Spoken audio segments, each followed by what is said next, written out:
নবাবপুর রোডে আওয়ামী লীগের অফিসে দলীয় কর্মীদের সভা চলছে। প্রধান বক্তা স্বাধীনতার মহানায়ক বঙ্গবন্ধু শেখ মুজিবুর রহমান। 1964 সালের 25শে জানুয়ারি বঙ্গবন্ধু শেখ মুজিবুর রহমান যখন আওয়ামী লীগের তৎকালীন সাধারণ সম্পাদক তখন এখানেই অফিস নিয়েছিলেন। 4 দিন আগেই তিনি পাকিস্তানের কারাগার থেকে ছাড়া পেয়ে ছদ্ম স্বাধীন বাংলাদেশে ফিরেছেন। এর মধ্যে তিনি প্রধানমন্ত্রী হিসেবে শপথও নিয়ে ফেলেছেন। স্বাধীন দেশ পাওয়ার আনন্দে আর প্রিয় নেতাকে কাছে পেয়ে টকবক করে ফুটছে আওয়ামী লীগের কর্মীরা। তিনি বক্তব্য শুরু করলেন। এক পর্যায়ে তার বক্তব্যে দলীয় কর্মীদের প্রতিশোধ গ্রহণের পথ পরিহার করার জন্য বিশেষভাবে সতর্ক করে দিয়ে বলেন, দালালদেরকে অবশ্যই দৃষ্টান্তমূলক শাস্তি দেওয়া হবে। 2 দিন আগে 12 জানুয়ারি প্রধানমন্ত্রী হিসেবে শপথ গ্রহণ করার পরেও তিনি গণহত্যাকারীদের বিরুদ্ধে প্রতিশোধ নেওয়া যাবে না বলে মত প্রকাশ করেন। তিনি বলেন, রোমহর্ষক হত্যাকাণ্ডের কাহিনী আমরা শুনেছি, তবু বাংলার মানুষ এত নিচে নামবে না, বরং যা মানবিক তাই করবে। তবে অপরাধীদের আইন অনুযায়ী অবশ্যই বিচার হবে। 71-এ ঘাতক ও দালালদের বিরুদ্ধে চরম প্রতিহিংসা চরিতার্থ করার জন্য অনেকেই উত্তেজিত হয়েছিল। এমনকি দালালদের বিরুদ্ধে চরম প্রতিশোধ গ্রহণের জন্য আওয়ামী লীগের উচ্চ পর্যায় থেকেও ঘন ঘন দাবি উত্থাপিত হতে থাকে। সে কারণে শেখ মুজিব প্রতিশোধ গ্রহণের পথ থেকে সরে আসার জন্য দলীয় কর্মীদের নিরস্ত্র করতে চেয়েছিলেন। স্বাধীন বাংলাদেশে প্রেসিডেন্ট ও সরকারের প্রধানমন্ত্রী সহ অন্যান্য সদস্য 1971-এ যুদ্ধকালীন হত্যাযজ্ঞকে নজিরবিহীন বর্বরতা বলে উল্লেখ করে এর বিচারে ব্যবস্থা করার আশ্বাস দেন। এই ভয়াবহ হত্যাকাণ্ডের জন্য দায়ী ব্যক্তিরা জেনেভা কনভেনশনের সুবিধা পাওয়ার অধিকার হারিয়েছে বলেও তারা মত প্রকাশ করেন। তবে অবাক বিষয় হচ্ছে, স্বাধীনতা বিরোধী বলে কুখ্যাত খুনি দালালদের জনরোষ থেকে বাঁচানোর জন্য আওয়ামী লীগ সরকার 16 ডিসেম্বর থেকেই প্রচেষ্টা চালানো শুরু করে। 16 ডিসেম্বর বিকেল থেকে কুখ্যাত খুনি এবং দালালদের জন্য নিরাপদ আশ্রয়স্থল হয়ে দাঁড়ালো জেলখানা। কুখ্যাত দালালদের কাছ থেকে সে সময় আওয়ামী লীগের সরকারের কাছে 11,000 লিখিত আবেদন পড়েছিল তাদেরকে জেলখানায় সরিয়ে নেওয়ার জন্য। এদের বিচারের ক্ষেত্রে আওয়ামী লীগ সরকার কালক্ষেপণ নীতি গ্রহণ করে। দেশে ফিরে আসার 4 দিনের মাথায় আওয়ামী লীগ অফিসে তিনি দলীয় কর্মীদের প্রতিশোধ গ্রহণের পথ পরিহার করার জন্য বিশেষভাবে সতর্ক করে দিয়ে বলেন, দালালদেরকে অবশ্যই দৃষ্টান্তমূলক শাস্তি দেওয়া হবে।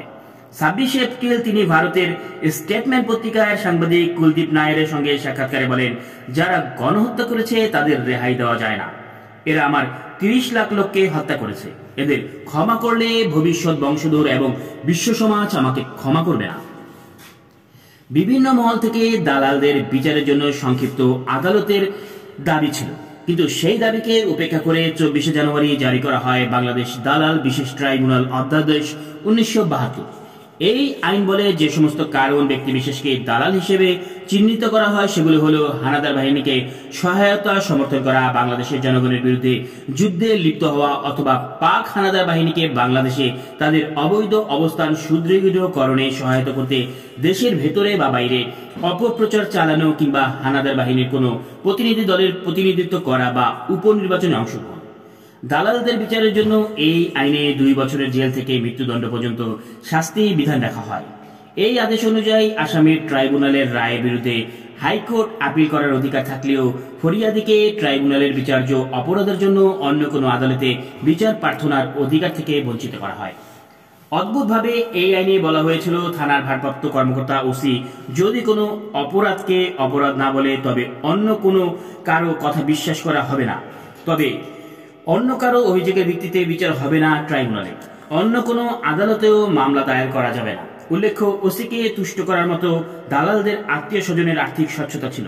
থানার ওসিকে তুষ্ট করেই স্বচ্ছ দালালেরা বিচার থেকে মুক্তি পেয়ে যায়।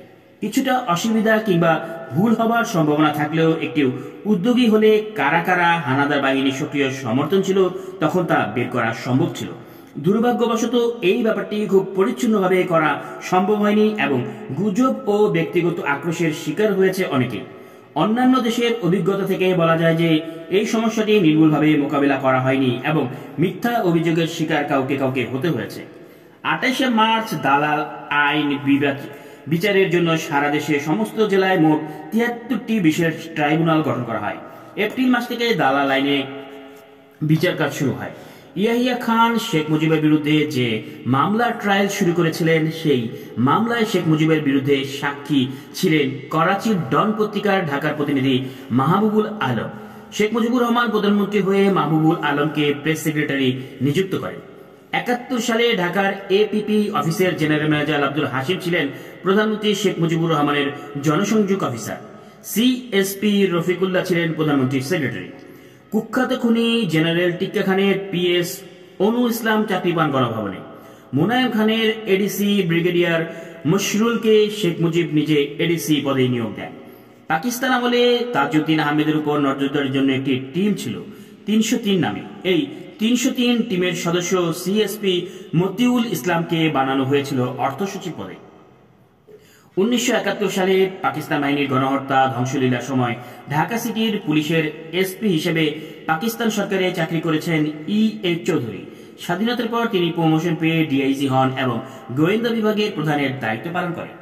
আগরতলা মামলার মিথ্যা সাক্ষী তৈরি করেছিলেন পুলিশ অফিসার ABS সফদর। স্বাধীনতার পর তিনি কিছুদিন জেলে ছিলেন। বিশেষ তদবিরে মুক্তি পেয়ে তিনি হয়ে গেলেন প্রধানমন্ত্রীর গোয়েন্দা প্রধান। Lieutenant colonel AKM Rahman Bangladesh সেনাবাহিনীর সরবরাহ বিভাগের প্রধানের দায়িত্ব পালন করেন। মুক্তিযুদ্ধের সময় কর্নেল রহমানের অবদান ছিল অনেক। তখন তিনি পাকিস্তান আর্মির সামরিক আদালত 1-এর বিচারক ছিলেন।